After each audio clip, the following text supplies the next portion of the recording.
Good morning and welcome to the second day of the NEC Users Group Conference. My name is Tim Willis and I will be the chair of the session this morning, as unfortunately John Welch cannot join us today. We will be looking today at showcasing NEC projects in the FM, oil and gas and pharmaceutical sectors. And I trust that those who attended yesterday on the supporting net zero presentation and delay damages enjoyed the sessions and found them beneficial. We start with some housekeeping. So the usual rules apply.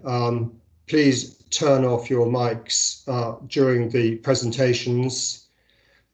We will take questions and you can submit questions either through the chat function and you can either post a full question in the chat, or if you have a slightly more complicated question, then if you post in the chat that you want to ask something verbally, we can pick that up and then ask you to unmute and pick up questions. We will pick up all questions at the end of the session after all the speakers have given their presentations, and we have allowed time for that. And do remember to mute if you're not speaking. I'd like to thank our sponsor this morning, Think Project, for supporting the event. You can see some information on the screen now about their software service, and the slides will be distributed to you after the session so that you will have more information and you'll be able to contact them about the services they provide.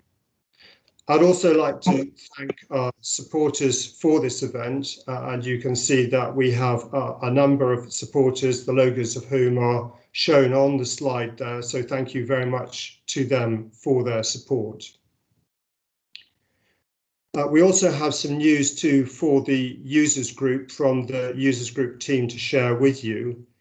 To accommodate this new online world which we find ourselves in, we've now made available a membership offering on a global basis with 4 levels of corporate membership, which anyone from any organisation in the world can join, as well as new grades for individuals and affiliate bodies. The aim is to support the growing interest in NEC contracts worldwide and to avoid differentiation between users in different regions. And we'll also be launching an app which will be exclusive to user group members, and this will serve as an information hub for NEC content and allow you to interact with each other through its messaging service and stay up to date via news which will come through push notifications. And this is to be launched at the beginning of July. And if you want more information, then please contact the users group team at NEC. As part of the thank you for your attending an online conference with us today, you should each have received a complimentary digital copy of the new FM contract. These were attached to your joining instructions as a time-stamped PDF, and that will expire on the 30th of September. So we have 3 sessions that we will be covering today. The first session we will kick off with is a session in relation to the new FM Facilities Management Contract, which will be presented by Linda House-Mannis. Then we will consider the way in which the NEC4 can support the collaborative working in oil and gas industry sector, with presentations by Sean Kennelly and John Richardson.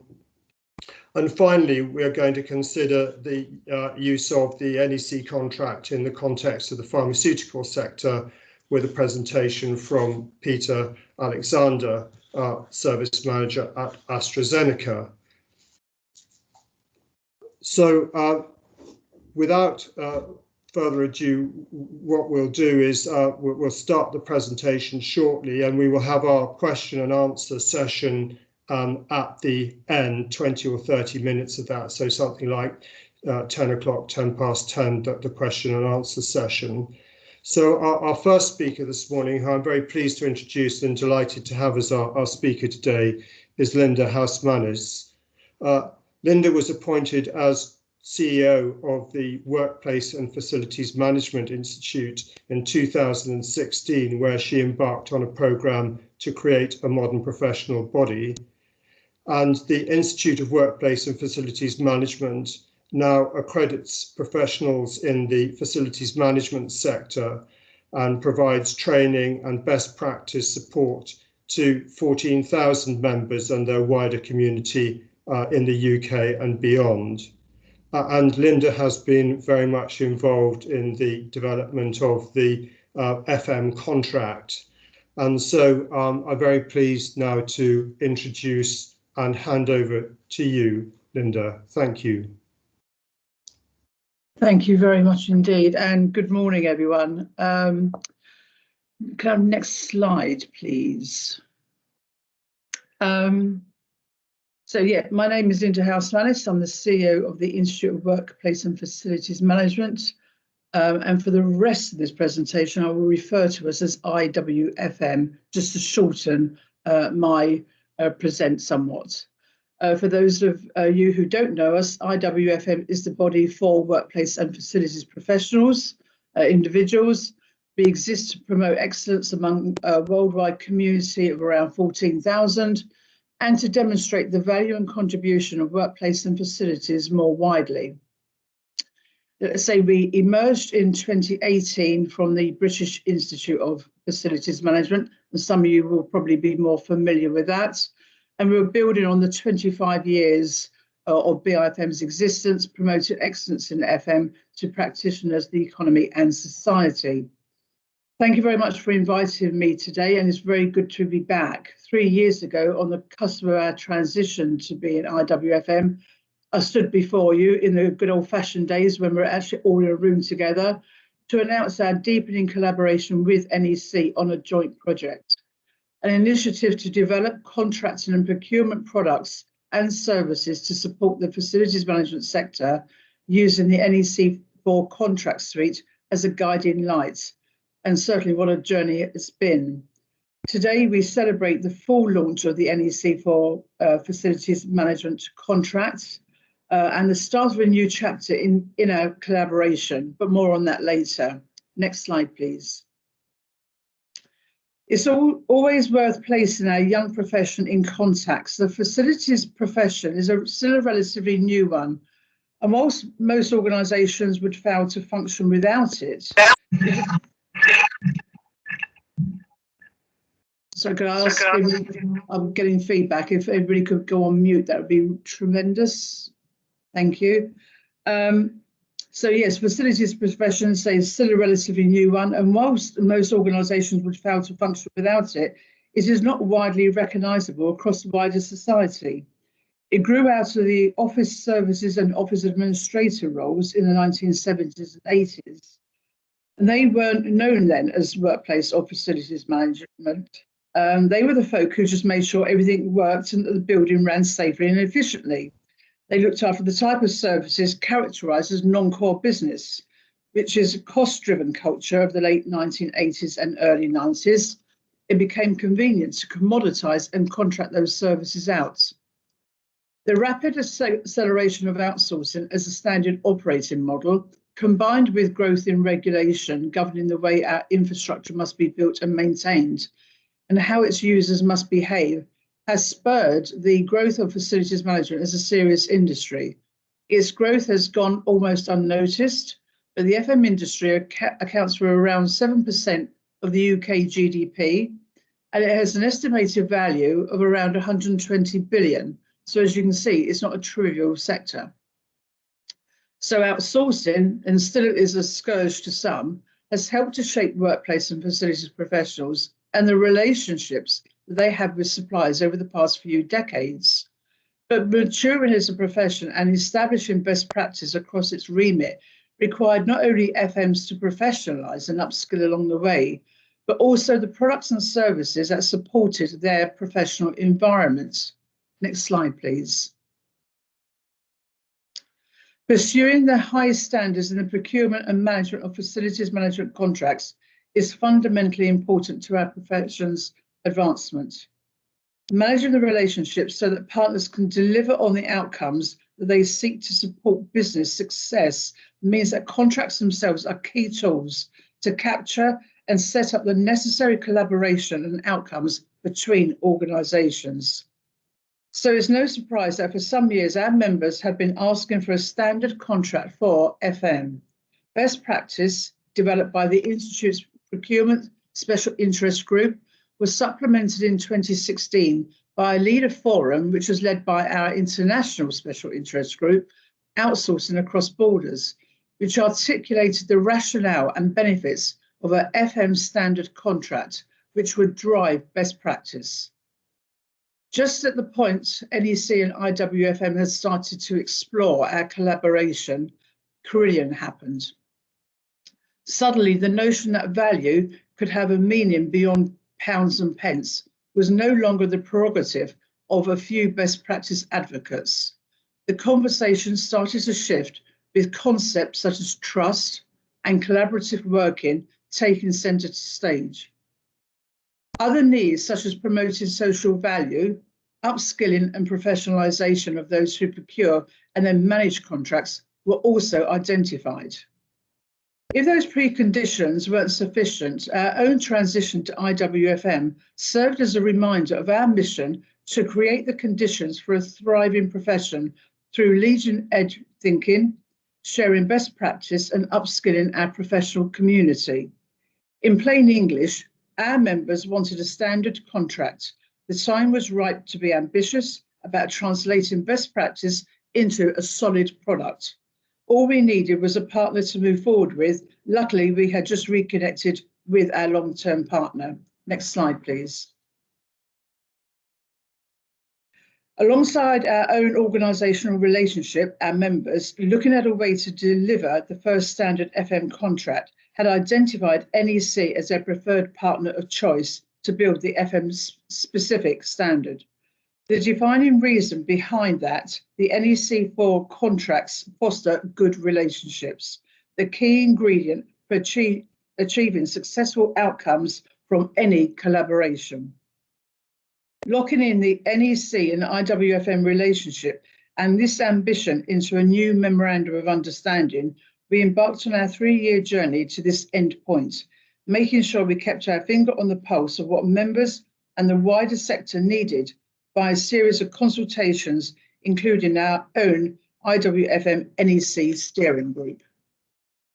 It's important not to take for granted the work that they have done for the past 3 years, making sure that the contract wasn't only wanted by members, but also delivered in close collaboration with members to validate the FM element. The steering group, drawn from members of our procurement and international special interest groups, alongside some key players within the sector, has demonstrated genuine commitment to get this contract right for the sector. And I know they're not finished as they continue to work on a series of practice notes, and they can be very, very proud of this outcome. Next slide, please. Thank you. It's not popular to mention the C word, and here I'm referring to Carillion. It had a devastating impact on many people's lives, and that is not to be forgotten. Yet the conversation that followed afterwards also showed us what best practice can do through contractual relationships, both to minimise that impact and to plan better for the future. So while the value conversation had already gingerly begun before Carillion's collapse, the event served as a pivotal moment, bringing people together across the profession to capture the learnings and best practice. Next slide, please.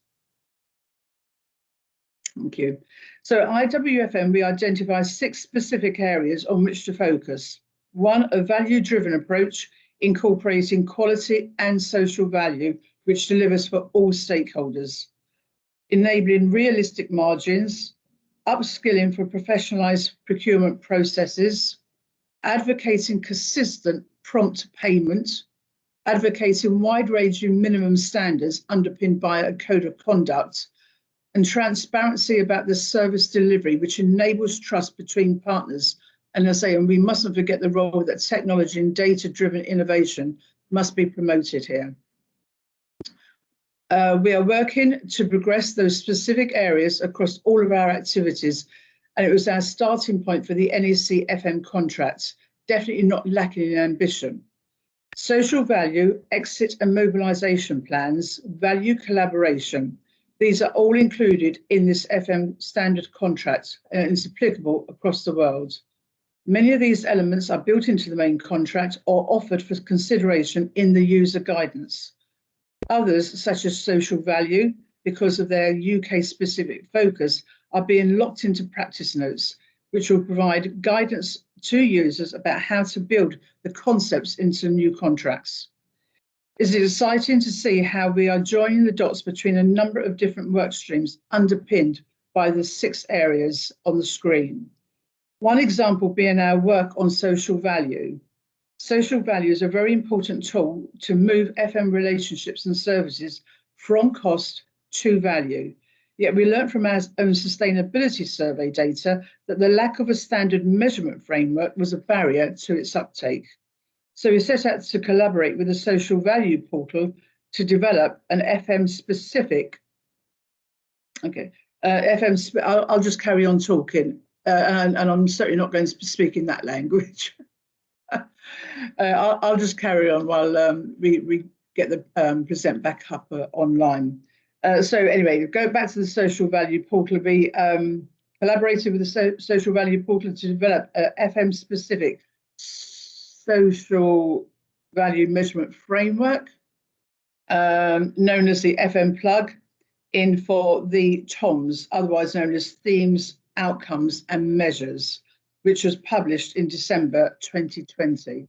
Oh, that's good, we're back online. So bringing this back to the NEC4 contracts and its practice notes, we're bringing this FM social value measurement framework into the NEC contract so that members can use it to manage social value throughout the contract and not just for procurement. So for IWFM, the new contract is therefore a key way to embed the kind of best practice that we can help our profession to thrive and grow.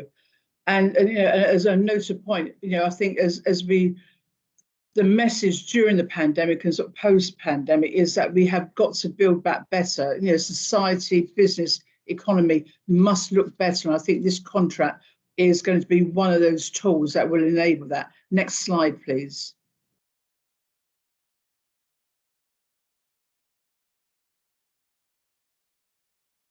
Thank you. We consider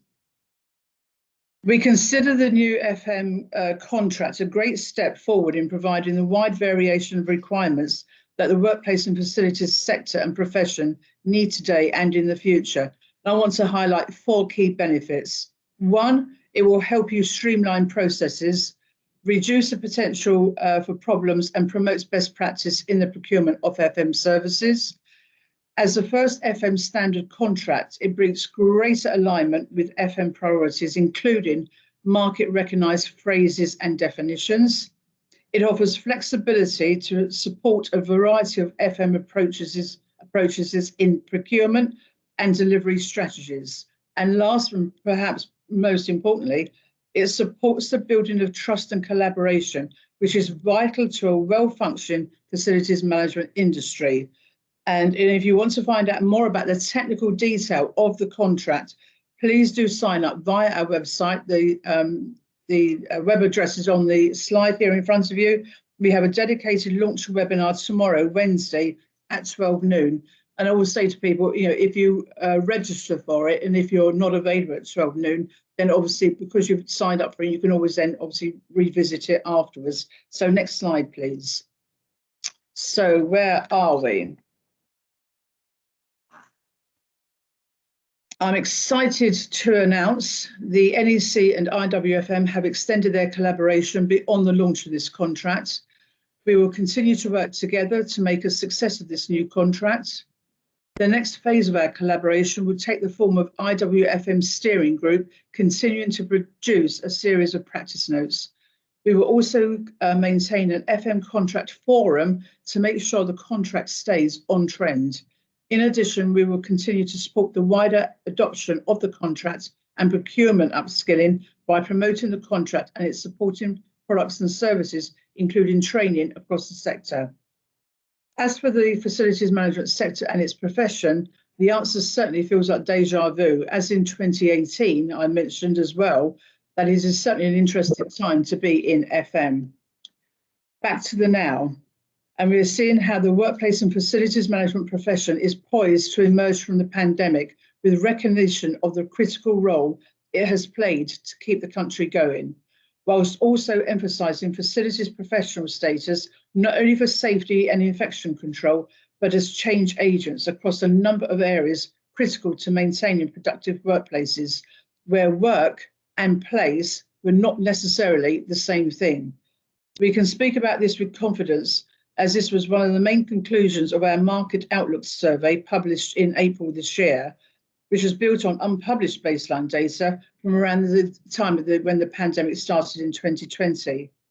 The same research also identifies some further significant challenges on the horizon: climate change, an anticipated reduction in property portfolios, the shift from the traditional FM role to supporting new models of the workplace, including, it's a phrase I hate, but it's being bandied around much, hybrid working, the importance of inclusive communities in this more challenging time. And yes, Brexit appears to have made a bounce back when it comes to concern around the impact on our sector. But where there is a challenge, there's also an opportunity. And this is a sentence which my colleagues will hear me use muchly. And the opportunity really is out there for the FM profession and the wider sector to build on its role as agents for change in the areas of disruption the pandemic seems to have brought into the spotlight. With that spotlight also came a thirst for solutions, and workplace and facilities professionals can deliver most of them, joining the dots in their area of responsibility. Since becoming the IWFM, we have been building on the work of the 2016 Stoddart Review, The Workplace Advantage, which identified that an effective workplace can improve productivity of between 1 and 3.5%, potentially delivering an uplift of £20 billion to the economy. We have identified and continue to develop our portfolio to support members. We have supercharged our insights agenda, our guidance tools and our policy in this area, and to ensure all our members can improve their skills to meet the needs of modern organisations, and to embed the profile of the critical role they have and will continue to play in those organisations. And we could not have done this on our own. Collaborations with partners such as NEC play a big role in achieving this. As organisations queue to announce the changes they are making to their future of work to enable people to do their best work possible wherever they are, it is clear that work is defined less as a destination than an activity.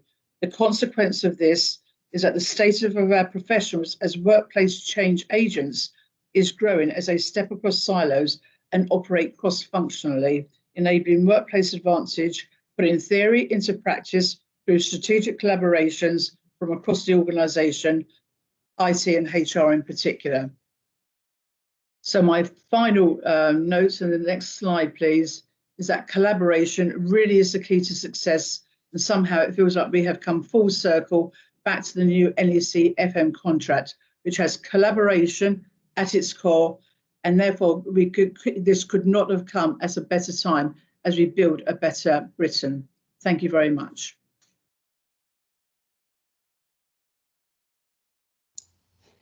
Thank you very much, Linda. And I think for those who are used to using the term service contract to deal with a facilities management context, then obviously the launch of the new contract and the work that you've done in collaboration with the drafters of that to make it more contextual to a facilities management context, whilst retaining the best features, as we say, of collaboration and managing risk in an NEC context, will no doubt help with all those challenges which you've so succinctly covered there. Thank you very much indeed. So we now turn to our next presentation, and we now have a presentation from Sean Connelly of Palm Commercial Services Limited and John Richardson from the Pipeline Industries Guild Scottish branch.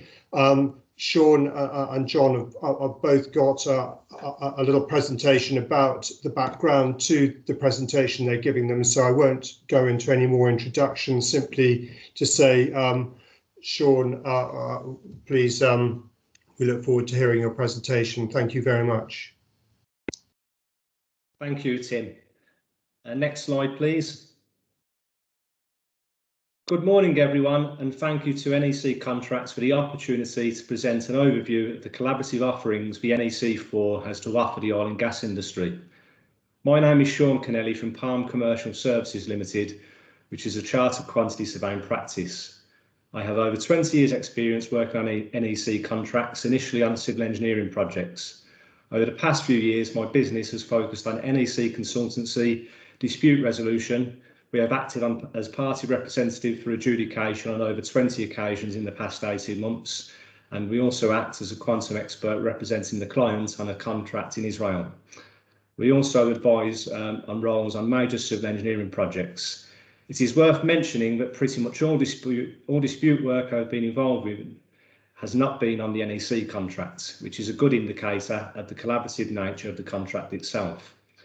I've used my civils-based NEC experience to implement the NEC contract on various contracts, including a large oil and gas project in the United Kingdom, and I have acted as NEC consultant to various other clients, contractors and consultant organisations in civils, construction, pharmaceutical, nuclear and transport research projects. My focus is to bring the well-established methods of managing NEC contracts to new users in oil and gas and renewables. I'll pass over to John now. Hi, good morning. I'm John Richardson and I'm currently the Head of Innovation and RepEx Transformation at SGN. I'm also the Chair of the Scottish branch of the Pipeline Industries Guild. So my background is pretty similar to Sean's, and I've got experience of negotiating and delivering NEC projects within oil, gas, petrochemical and pharmaceutical industries. I've also got experience in oil and gas with collaborative alliance type agreements and contracts, but predominantly outside of the UK, in the Middle East, Australia and the US.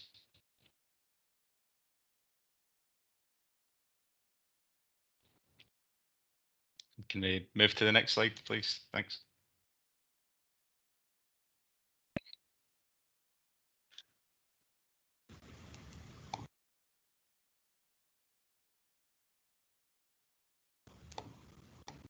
Thank you. So before we go into the summary of what we're going to discuss today, I'll give a little bit of background. And myself and Sean have had a lot of engagement and feedback from key stakeholders in the industry. And we've been asked a number of times how NEC4 can support collaborative contracting in the industry. Now, I think the timing is right for this change because there's a lot of large-scale energy system transition projects that are kicking off or in concept stage. These are linked to legislative change and our drive towards net zero over the next 15 to 20 years. They're technically complex projects with multiple parties collaborating. And we believe the NEC Alliance Agreement can be used on these major oil and gas and renewable projects where collaborative ways of working need to be created. Now, in summary, what we'll go over today is the potential barriers which we believe can be overcome easily. An overview of some of those risk allocation techniques that are used within the oil and gas industry, such as the indemnity regimes, mutual hold harmless, etc. We'll give a brief overview of the NEC Alliance Contract. We'll talk about typical NEC characteristics, use of NEC4 in petrochemical sector and facilities, and the change in direction of the oil and gas market strategy towards renewables and the whole decarbonisation energy system transition strategy. and some typical use cases in renewables. Can we move to the next slide, please? So we mentioned earlier that there is some potential barriers, and within the oil and gas industry in particular, liability and indemnity provisions are often the most contentious and heavily negotiated terms. And it's also really important to ensure the correct contract terms are used and that they're drafted correctly. Some of those are indemnities within the oil and gas industry. Now, these aren't just typical to the oil and gas industry. Most contractual relationships will include some form of indemnity, and this is used in the effective allocation of the risk of a particular type of loss between two parties, and ensures that neither of them should have sole responsibility for that particular species of loss. And we talk about that as more like mutual indemnities, and what will happen if a third party property is damaged or if third party personnel is injured or killed. We've also, in the oil and gas industry, particularly in the UKCS, the Industry Mutual Hold Harm Scheme is the most utilised tool for contractual indemnification. This establishes a contractual risk management framework between different companies working together in particular projects. And excuse me, these are typical barriers to collaboration, and normally they're driven from individual companies. But as we can see at the top of the slide, these can be easily overcome by simple amendments to NEC4, the NEC suite of contracts, through Z clauses. We can move to the next slide, please. To give you an overview of the mutual hold harm scheme, this is again probably the most utilised tool for contractual indemnification in the UKCS, and it establishes a contractual risk management framework between different companies working together in a particular project, region or sector. The basis of the scheme is that in the event of any accident or damage to property, accident or death to personnel, each company will be responsible for its own personnel, property, and any consequential loss that may arise from the event.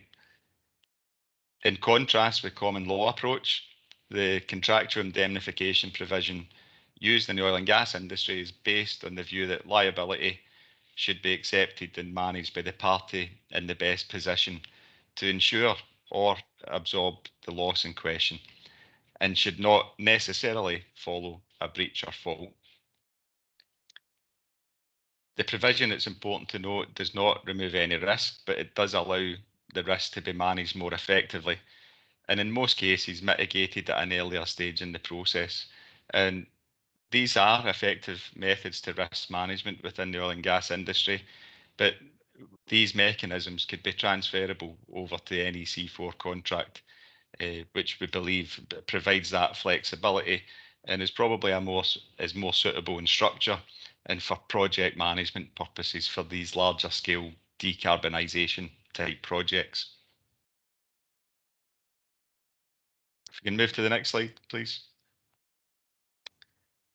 Now, as far as the NEC Alliance Contract, this can be used and is being used at the moment on major oil and gas and renewable projects where collaborative ways of working need to be created.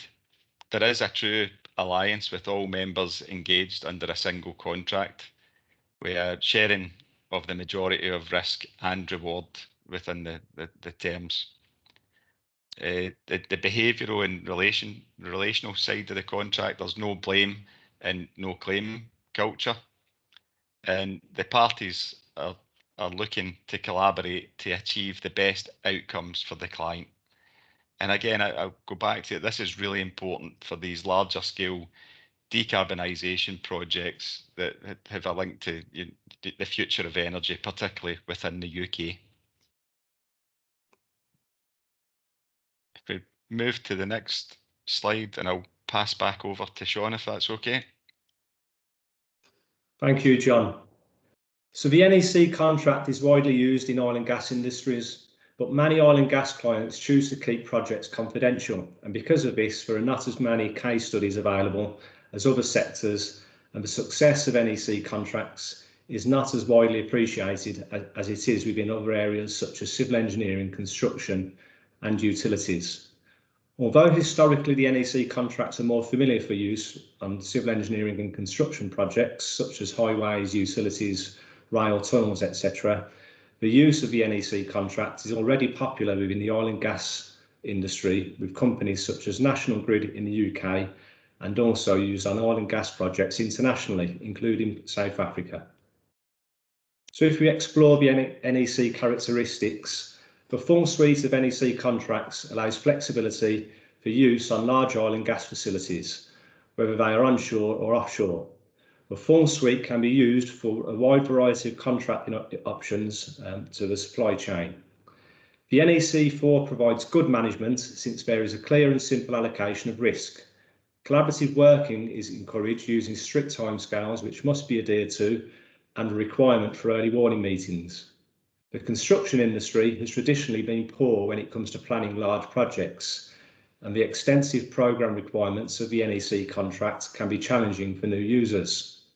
My experience is that oil and gas industry is typically better at planning, possibly due to complex arrangements which exist and a high use of earned value management techniques. New adopters of the NEC 4 in oil and gas will therefore typically understand the programme requirements, especially on larger programmes where Primavera is the norm. The NEC 4 provides clarity and simplicity by using short sentences. Plain English, avoiding complicated, unnecessary legal jargon. Each clause stands alone and there is no cross-referencing. The secondary options clauses add to the core clauses rather than alter and delete the core clauses. It is common for large oil and gas contracts to be executed in their native languages. For example, in the Middle East, the contract may be executed based on an Arabic version, but the English translated contracts would be used on a day-to-day basis. On the basis that the NEC 4 contains short sentences and plain English, this reduces or even avoids the risk of translation errors. However, this theory would possibly be challenged by members of the legal profession.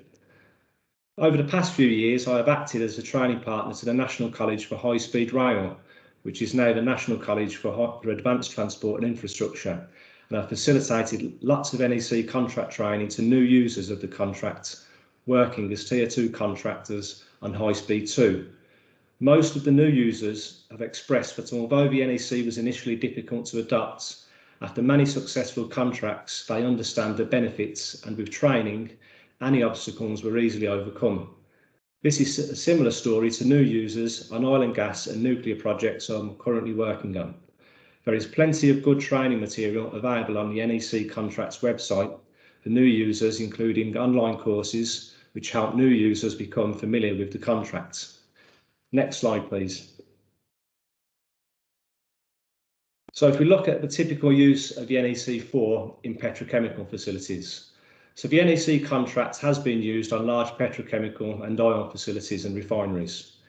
As mentioned by John Richardson, mutual hold harmless is a common topic for discussion during the negotiation of oil and gas contracts, and simple amendments can be made to the contract to incorporate these requirements. Although the NEC 3 previously referred to the specification as being works information, another benefit of the NEC 4 is that this is now referred to as a scope, which fits in well with the terminology used within oil and gas. A typical structure of the types of contracts where NEC 4 can be used throughout a large petrochemical facility include framework contracts where design engineering consultants can be engaged with a professional services contract.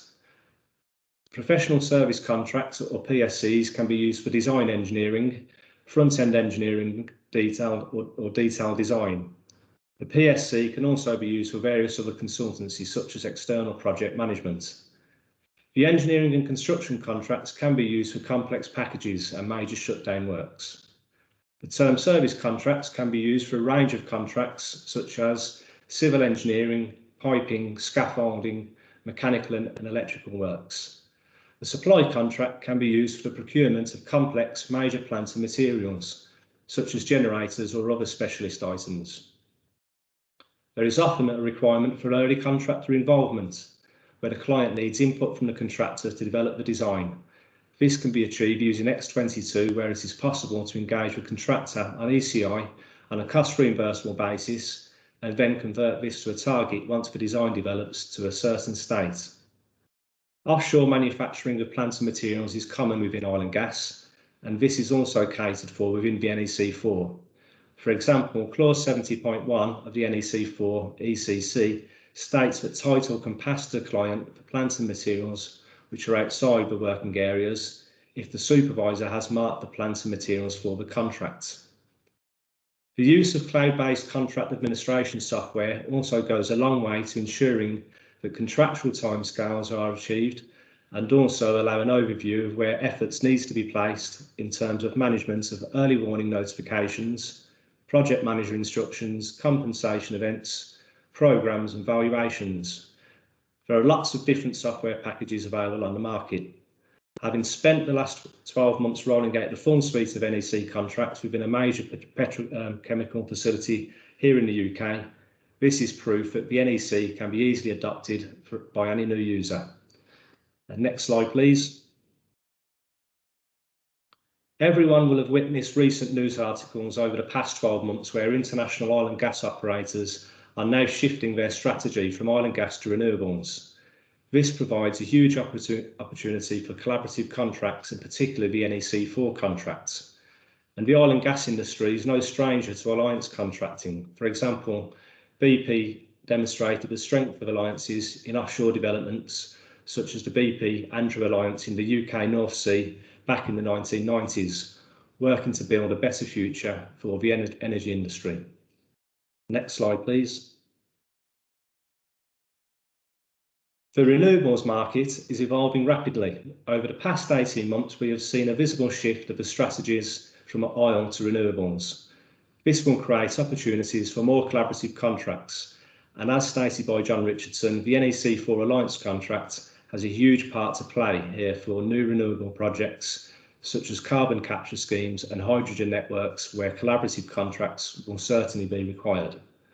Although the NEC contracts are commonly used for onshore sections of new offshore wind farms, there is no reason why the NEC 4 cannot be used for offshore wind farms and also new offshore oil infrastructure.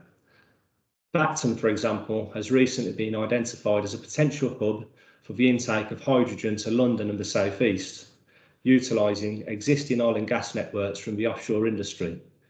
This new infrastructure is suited to the NEC 4 contracts, considering the range of different contracts available for use. The expansion of the NEC 4 contracts within the oil and gas and renewables will continue to grow as the benefits from use within other industries becomes more apparent. Over the past few years, I've witnessed a huge uptake in the use of NEC contracts following my appointments as NEC contracts consultant to various clients, contractors and designers. In the past few months alone, I've advised on the collaborative benefits of NEC 4 contracts for major projects in pharmaceutical also. And on this note, I conclude my part of the session and hand over to the final speaker promoting the use of the NEC 4 within pharmaceuticals.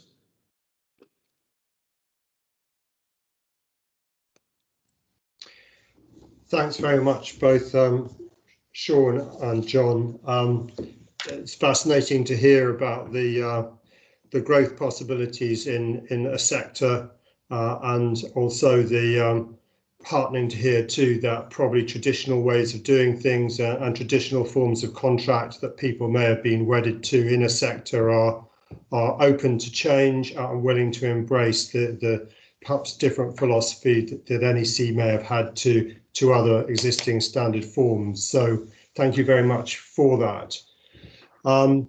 So our next speaker is Peter Alexander, and Peter is the service manager for AstraZeneca within their capital projects delivery team at Macclesfield campus. As a time-served project manager, Peter has been involved firsthand in seeing how, unfortunately, poorly implemented and administrated contracts can be hard work for projects, and that the wrong contracts can drive wrong behaviours and ultimately cause poor project outcomes. Based on that experience, he's spent 4 years now leading the team's contract management team and working to improve performance and has been using the new NEC framework contract. And I think we're going to hear now from Peter as to something of his experience and his advice in terms of what he's learned from using the NEC contracts in that context. So thanks very much, Peter, and over to you. Brilliant. Thank you very much, Tim, and good morning, everyone. So today, Cheryl, can you move the slide on? Thank you. Just going to look at why we moved to the NEC. So a little bit of the journey that we've been on to get there and why we actually chose the NEC and moved to it. And with that, we've been changing contracts. So we're going to look at the process and the journey that we went through as we moved to the NEC and look at the contractual behaviours that Tim mentioned earlier. Finally, at the end, we're just going to look at how we've actually managed to deliver projects through the global pandemic, where it's been somewhat challenging at times, and what did we do to actually keep our projects going. So a little bit of background. I'm sure that you've probably all heard of AstraZeneca now. We are somewhat in the news. So we are a global science-led pharmaceutical business. We do R&D into innovative medicines, and these are used by patients worldwide. Our primary therapy areas are our oncology, cardiovascular, renal and metabolism, and respiratory and immunology. And our strategic priorities are sustainability and continued scientific innovation. And that's our core focus at the moment. The real push that we have is the discovery and development of prescription medicines. And more than 65,000 people in over 100 countries use our medicines on a day-to-day basis. The Macclesfield campus, where I work, is about 100 acres. It employs over 4,000 personnel, and it's an interesting site in the network that covers R&D, operations, distribution. It's actually the biggest pharmaceutical manufacturing site in the UK. It has global IT, global quality supply chain, and we deliver 72 million packs of medicines to over 130 countries through the year. So it's something around 1% of UK export comes out of the Macclesfield site. Within the campus, we have our project delivery team, which is called Campus Project Solutions, or local projects. And we have an annual budget of somewhere up to around $30 million each year to spend on infrastructure and asset delivery, mostly renewables, some new installs. Our projects range from around about 100,000 at the very small scale up to around about 10 million. So we're not these big mega projects that you think of for the NEC. The average project value comes somewhere around 400, 500,000. And the projects that we have cover lab and office refurbs, aseptic and clean areas. We do packing line installs, utility upgrades, a lot of campus infrastructure improvements, and even things like car parks. The current focus we have at the moment on campus and throughout AstraZeneca is on energy reduction, sustainability and environmental. And we actually have an additional fund presently available to us, the Natural Resources Fund, and we're doing a lot of much smaller projects under that, such as LED lighting projects. We've installed a composter for all campus food waste, EV charging and water saving is a big focus at the moment. So a little bit of our checkered history on contracts. So over the last, say, 20 years or so, we've had various different forms of contract, many different suppliers. We've been working under operational alliances and term contracts, and that's not the NEC term contract, and various partnerships. Primarily, it's all been a relationship-based working agreement. So the parties have come together and worked together. We've had multiple suppliers for many disciplines, and then more recently we've actually gone to a single supplier for all disciplines covering our projects. Most of the contract models in the past have been bespoke contracts that have been written up by our procurement teams and our legal teams and it's been a collaborative agreement between the two parties to form the contract and then work to the ethos that it held. However, pretty much all of the contracts for the before 5 years ago were held in the drawer of the procurement lead. No one saw them. No one, other than when they got signed for the first time, they were hidden away, and no one really referred to them, which, as you should all be aware, is not a great way to be working under contracts. There were many minor disputes, a few arguments, a few battles, but they were always worked out, and it was based on that relationship that we had with our suppliers, and it was quite often just a party-to-party arrangement that got us through it. In 2014, we looked for a new supplier, and along with that tender, we decided to actually move to a standard form of contract. So we actually looked then to move to the term service, the NEC3 term service contract, and that was implemented in 2015. We ran that for around 5 years, and then more recently, we've moved to an NEC4 framework contract. That was last year, implemented right at the start of the pandemic, and I'll explain more on both of these shortly. Next slide, please. So why did we move to the NEC? So a lot of this was looking at the perceived benefits. So it was the collaborative working that we liked. So building on our existing relationships, we have some very, very long-term relationships with contractors and suppliers. So we wanted to build on that relationship that we had. Also, the standard form of contract, it made life a lot easier, because if we saw a standard forming implemented that was more industry standard, it was a lot easier to work on. People should be aware of it. We have defined processes, so we have a very strong project process in AstraZeneca.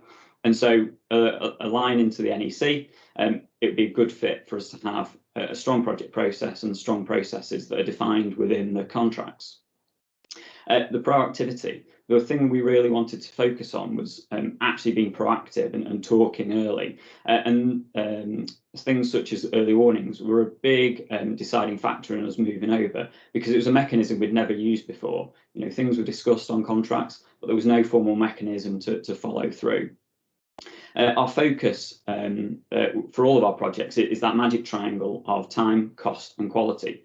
And so the NEC, is really well aligned to this. And one of the big things we look at is timely delivery. The programme focus that the NEC contracts provide is much better depth than any of the other industry standard contracts that we looked at. We do very well at delivering our projects to a great quality. Most of the time, they're within the budgets that we're given. But historically, we are generally later than planned our promises to our client.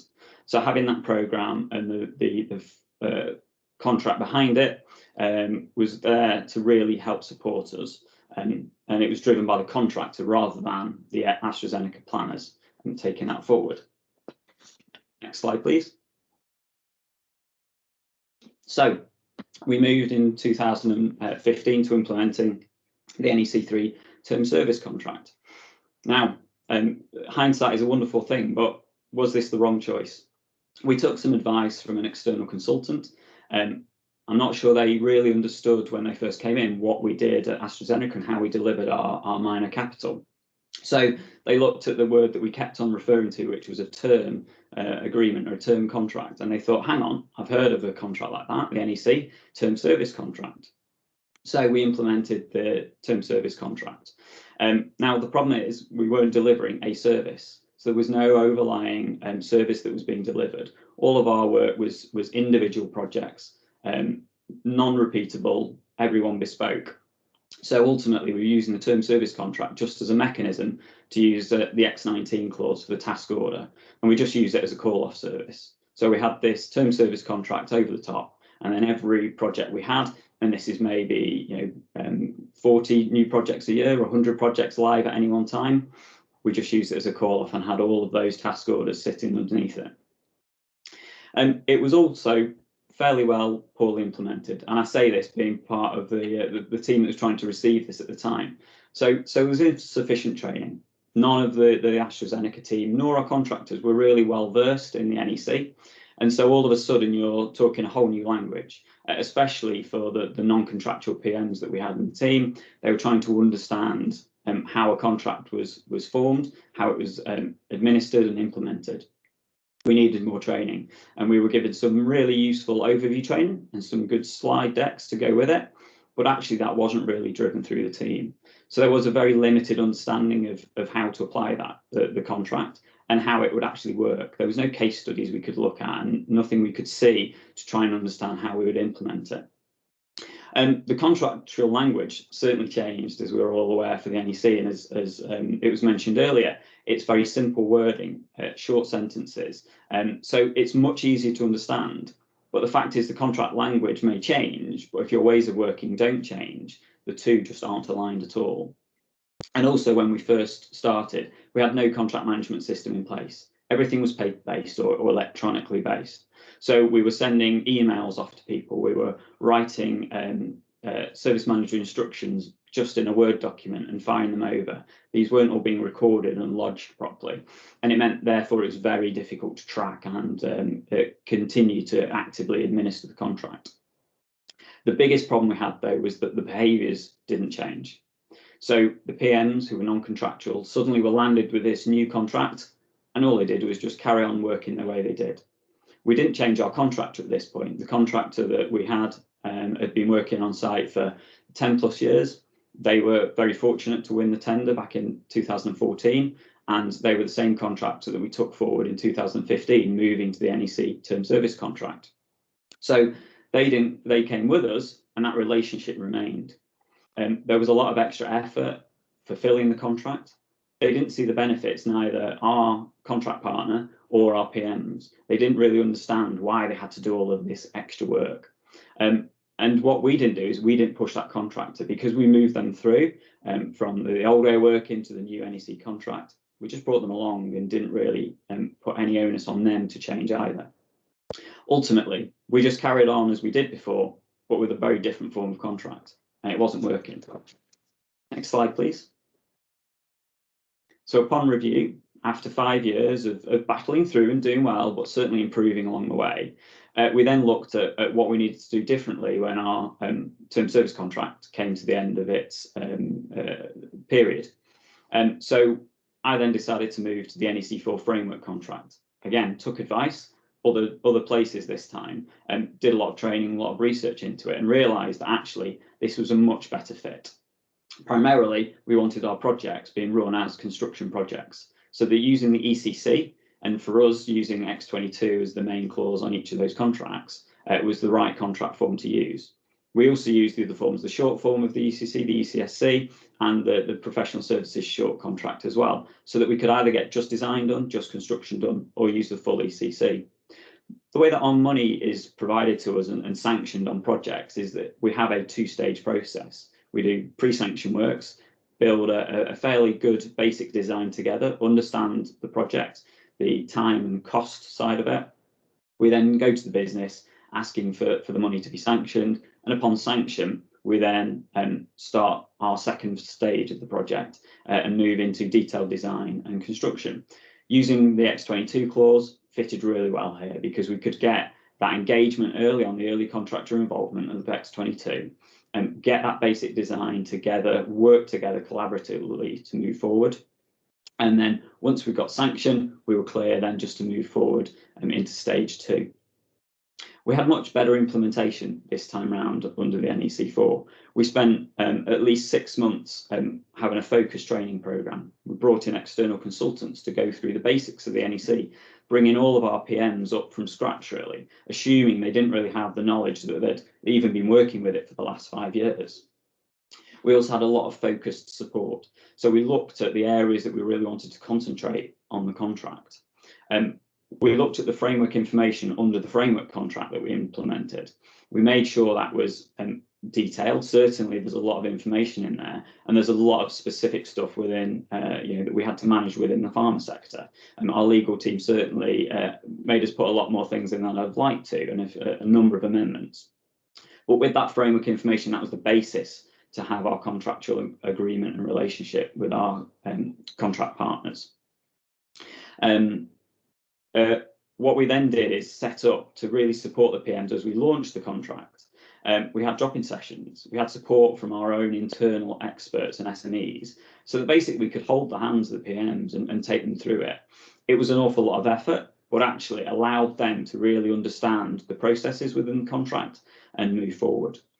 And that allowed us to change those contractual behaviours. So the important thing from day one, we said, follow the contract. If things weren't done right, whether that was by our own project managers or by our contract partners, we'd let them know that wasn't the way to do things, and we'd explain why things needed to be done differently.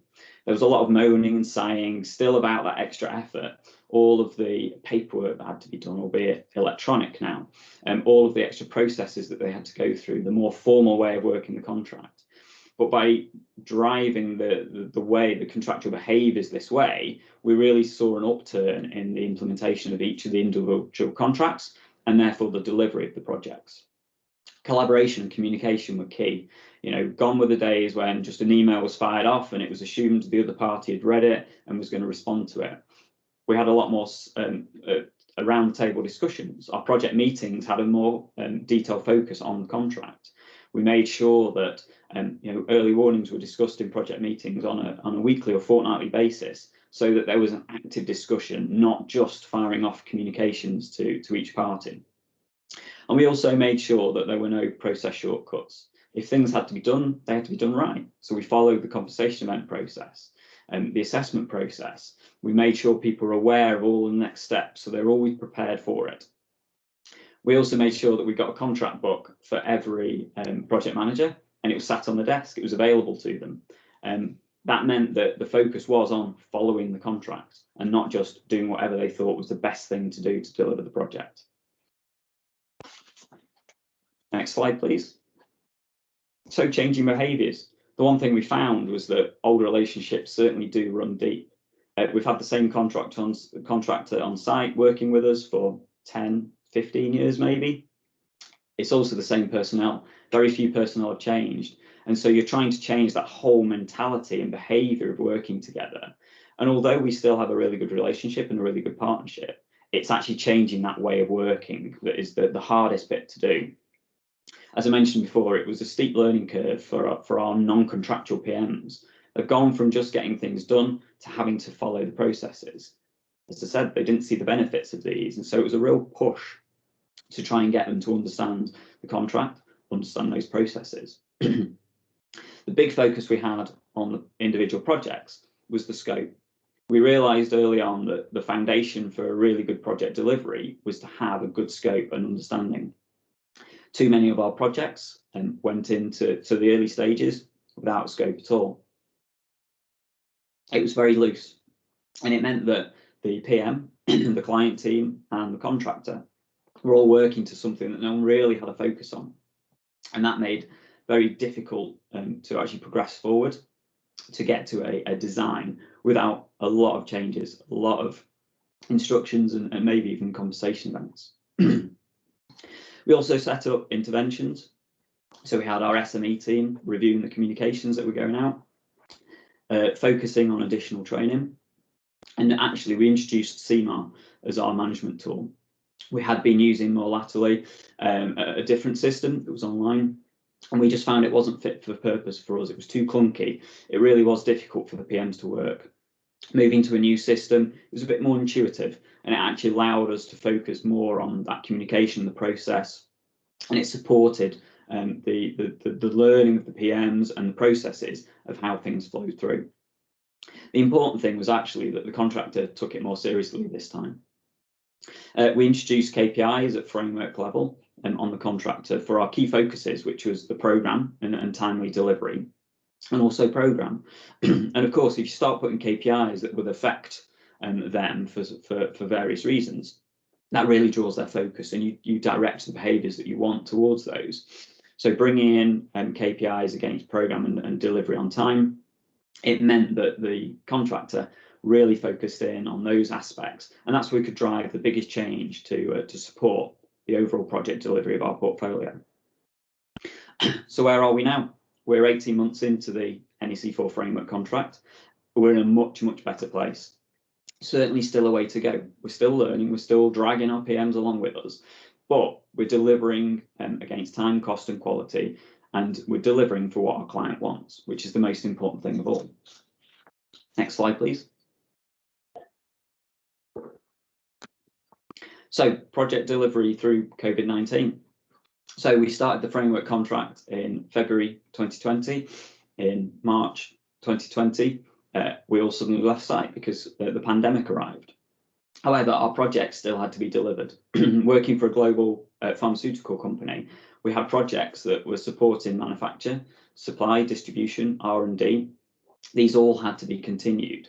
And so initially, although a lot of the office-based personnel left site, our construction teams remained.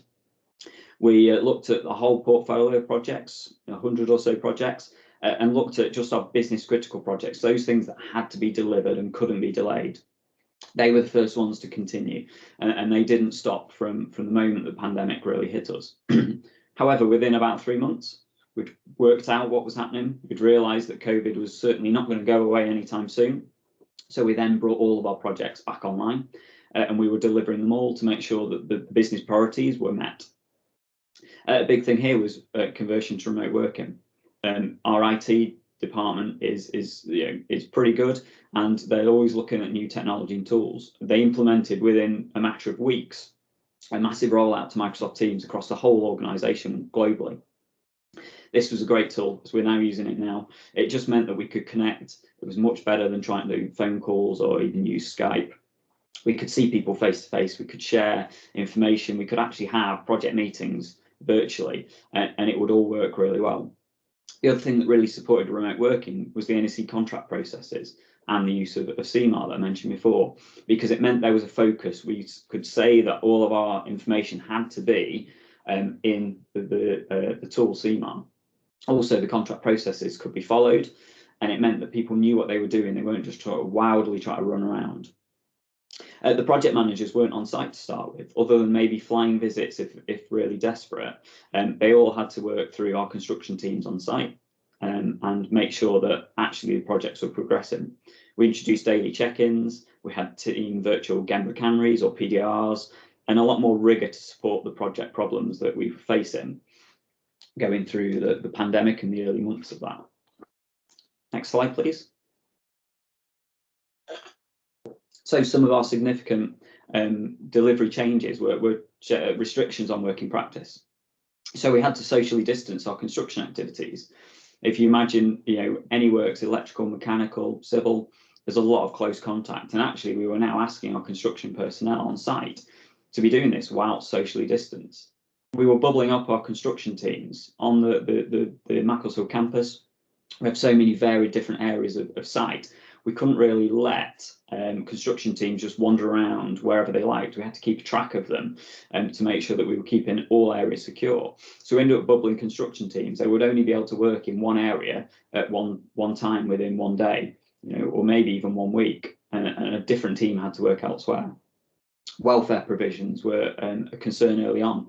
The number of cabins that we've bought or hired in to provide extra space for welfare, for working areas, for changing and mess facilities, just so that we could give the teams that had to be on site that space to be doing things safely. We had really good adherence to both the government and our own site rules. Our site rules were certainly maybe a step up at times from what the government was advising. Ultimately, we had to protect our key workers on site, actually in manufacture or R&D and logistics, and we needed to protect that supply to patients. So it's really important for us to actually make sure that site rules, specifically brought in for COVID, were implemented and followed. AstraZeneca launched its own testing program, COVID-19 testing program. This was totally inclusive of contractors. So from the early weeks of the pandemic, we'd set up PCR swabbing in a remote facility in one of our multi-storey car parks, and anyone that was on site was voluntarily asked to come and have at least weekly tests for that. More recently, we've actually moved to a saliva-based test, which is the same equivalent standard that you'd get if you had to go and make your own test through the NHS. This testing program rolls out upward of maybe or towards 10,000 tests in Macclesfield every month. And it is there to protect our patients and make sure that everyone is safe that's working on site.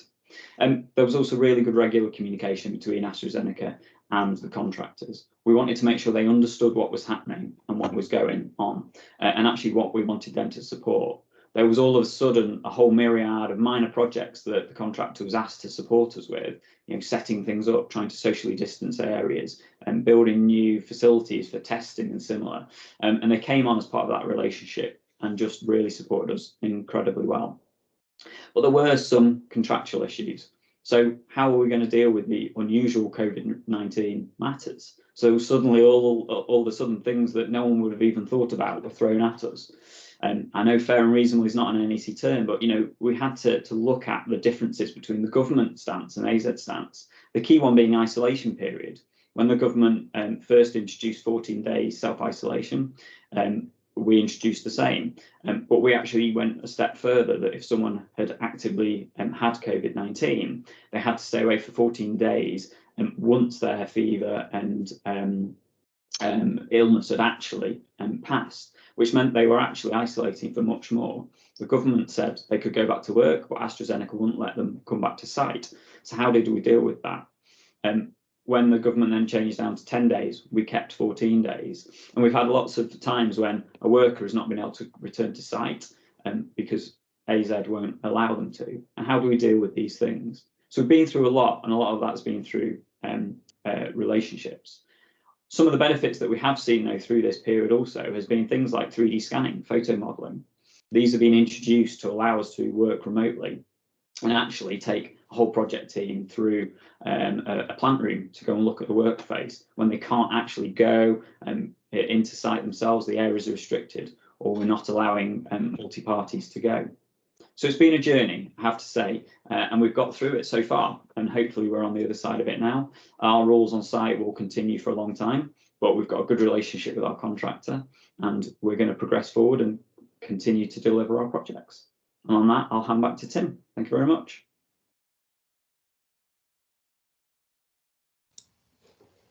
Great, thanks very much, Peter. I mean, that's a fascinating insight into, I think, both the journey in terms of our clients' journey to try and fully implement and embrace NEC contracting, but also the peculiar challenges that everybody has faced in trying to just deliver services and work in the context of the pandemic. So thank you very much for that. That's been very illuminating indeed.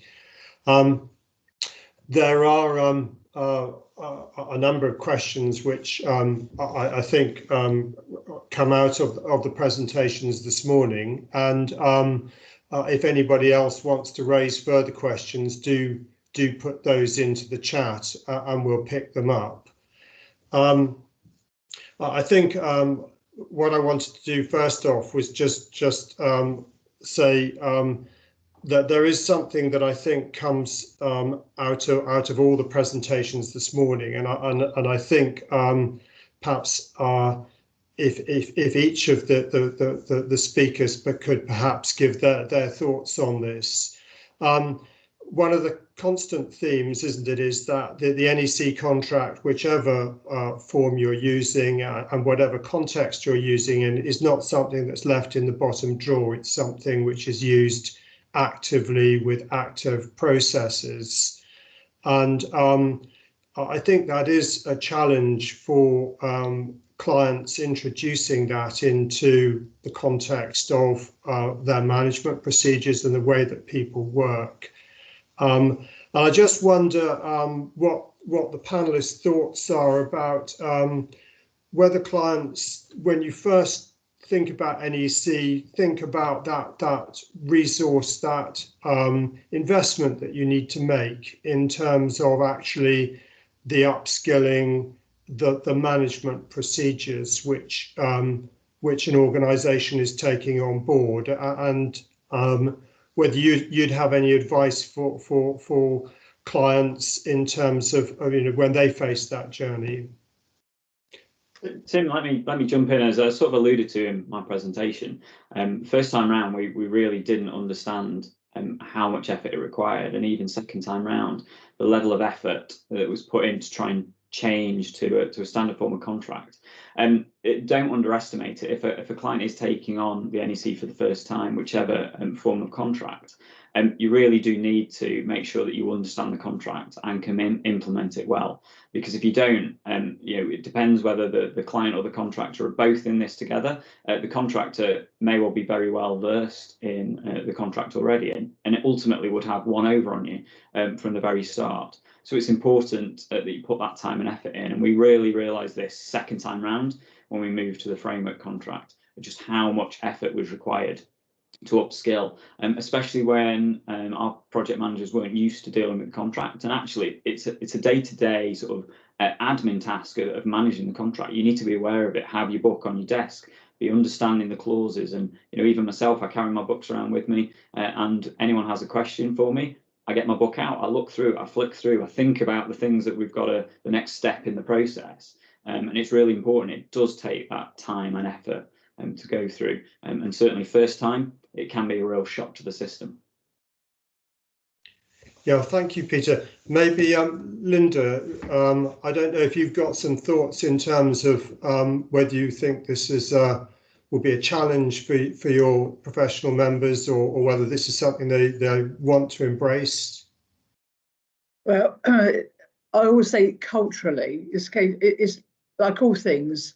Everybody knows this is the right thing to do, and I was really interested in Peter's present, and thank you for that, because never, ever, ever, ever underestimate how challenging it can be to sort of bring your own team, and especially then contractors, on board so you're all working. Because to me, the reason why it's important to have contracts like this in place and everybody getting behind it, and you have to be thick-skinned and tenacious and just keep on, and it will be over many, many years before you get everybody on board. Because for companies to become great companies, you need a disciplined workforce and you need disciplined processes, and then you can have outstanding results. Because all the while, and let's face it, we have all worked, or maybe working organisations where you have still got a number of individuals who go, yeah, but this is the way we've always done it, and and it's been okay. So why are you making me do this? Why are we having to do this? Why have we got a contract in place? You're having contracts in place to protect all parties and to be able to follow the discipline of what best practice looks like. So it's a case of the contracts are in place, use them, but all users and all parties need to have a very thick skin and be absolutely tenacious, because it would be the easiest thing in the world to say, oh, let's just carry on as normal. And we know that normal, if we go back over history, has not always worked to the benefit of society and the public. So that would be my my views on that.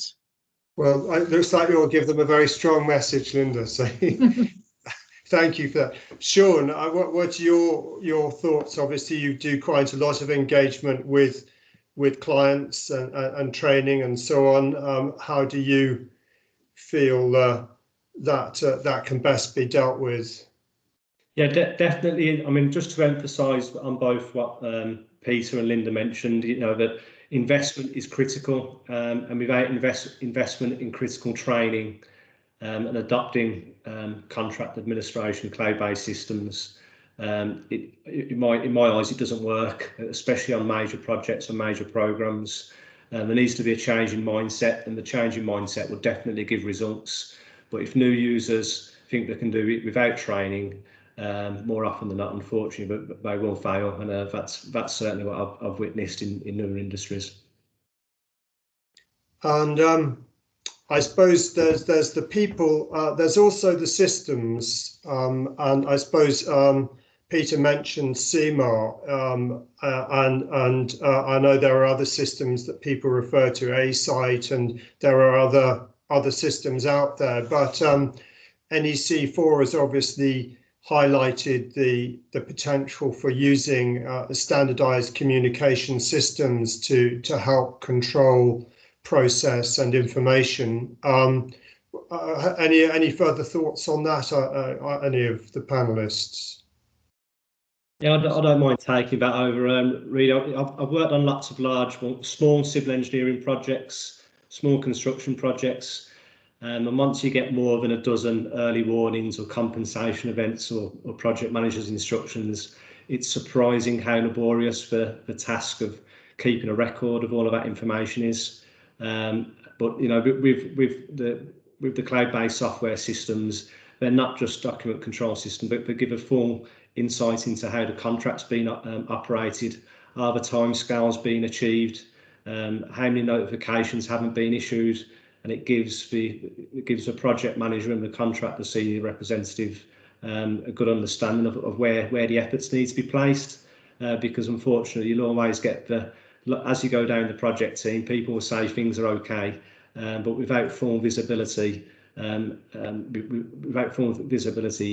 can never get the full picture, and it is required. And we all know the faults with Excel. Excel and other systems need to be updated on a regular basis. But if you're using a cloud-based system, it's real-time information, and it really is good. And I suppose a further thought which relates to a question that's come in. I mean, obviously this investment in terms of people and process and systems all comes at a cost, and there is that balance the client has to make between how much investment are you making in the context of a particular relationship or procurement. And Peter, presumably your framework is actually potentially delivering, you know, potentially quite large values over a long period of time. You've almost building a business model, not procuring a piece of work as such.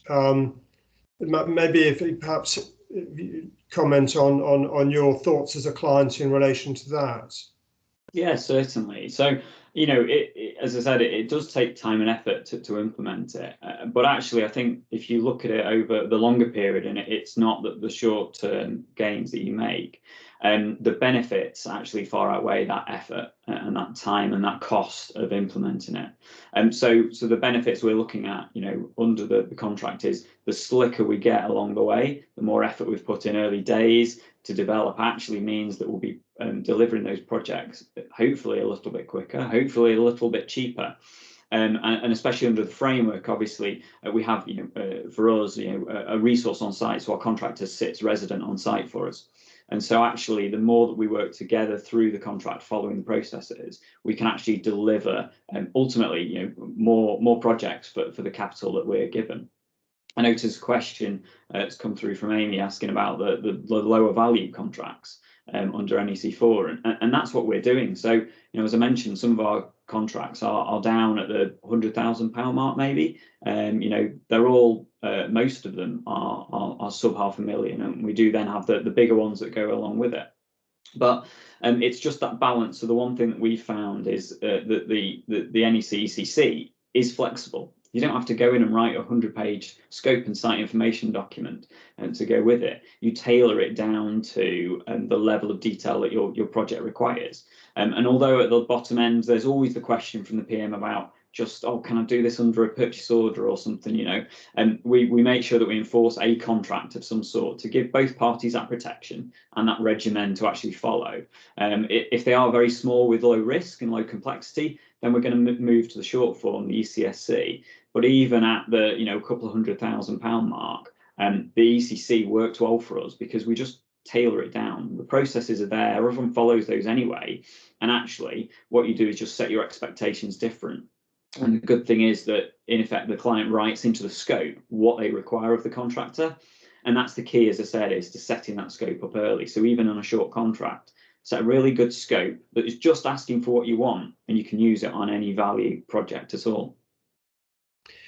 Well, that's very helpful, Peter. I suppose just not every client does have that big pipeline of work and that framework relationship, and so they in that situation probably don't have the flexibility you have to use different forms. But what the family does have in terms of, again, pointing to Amy's question, is that you know, the whole family of contracts does have the short versions, both at the main contract, but also at the subcontract level as well. So and as you say, tailoring process, maybe reduced requirements in terms of resource for management, or reduced programming requirements in some of the contracts of what you're looking at. And there are the short versions available across the whole family now. So, but it's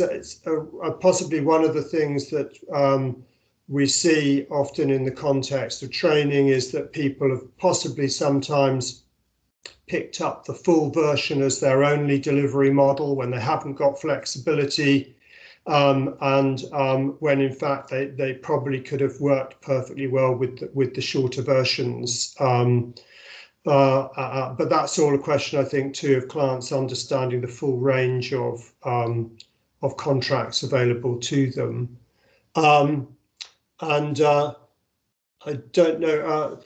Just picking up another point then, because I'll be dealing with the programming workshop this afternoon, along with Manoj Bal, who's a planner. I'm not a planner, but we'll be looking at the contracts in terms of programs. And I mean, what are your thoughts on that? Have you found that keeping the program running during the challenges of COVID has been difficult, or is that bit being able to keep up with the changes and keep up to date? So for us, there's certainly been some difficulties on the way. The planning teams from both AstraZeneca and our contractor have not been on site, so they've not been able to see the job. And I think, for me, a planner needs to be in that project and actually looking at it and seeing progress. So we've had to rely on the electronic communication of plans and programs between the parties. And the one thing it has supported is having that regimen of the program and the requirements that are stated in the contract and in the scope allows us to actually more actively manage the contract, and also from the contractor side. Previously, our AstraZeneca planner used to plan the whole project. It was just information from the contractors. And when we introduced the NEC contracts, that was thrown over to the contractors and suppliers to do that for us. And actually, that's where it's best placed, because they are doing the work, they're driving that focus. And through the pandemic, where we have been working remotely, actually having that regularly updated program that we can ask for, if we need an update, we can ask for it. It's allowed us to really keep on top of projects much better and make sure that they are progressing, and when we're all sat at home or wherever trying to understand where our projects are headed. And I suppose another theme that comes out is, I suppose, remote working in one sense has helped us almost. We're almost co-located, aren't we? It doesn't matter what office you're sitting in, you can be part of the same team's group. Any sort of feelings about that? Anyone want to? Yeah, I suppose I witnessed in the early days, obviously, a lot of contractors requesting changes to the working areas and ensuring that employees' homes can be part of the working area, to ensure that they can be paid for the time spent there, since now working from home seems to be heading for the norm. Also, you mentioned with regards to planning. I think at the start of COVID, there was lots of arguments, unnecessary arguments, really, because was COVID? Was it a change in the law in accordance with X2? Was it a force majeure event? But obviously nowadays it's genuinely understood that COVID is going to cause a problem, and then how that legislation adapts sometimes has an issue on how that's interpreted in different contracts. And is it the client who takes the risk? Is it the contractor who takes the risk? And obviously, when there's difficulty in trying to agree how the contract should be interpreted, it leads to difficulties in getting Clause 32 programs accepted.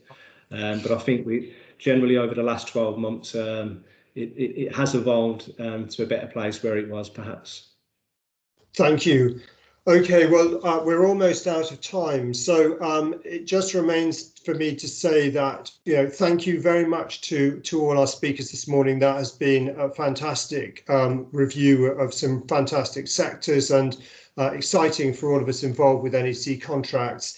And just also thank you to the NEC users team for organising this. There's more training available for you, more information about the various kinds of contracts. So again, thank you very much, and we look forward to seeing you at future events, and also hope that your experience of NEC contracts is good and that you'll share it with us. Thank you very much. Thank you.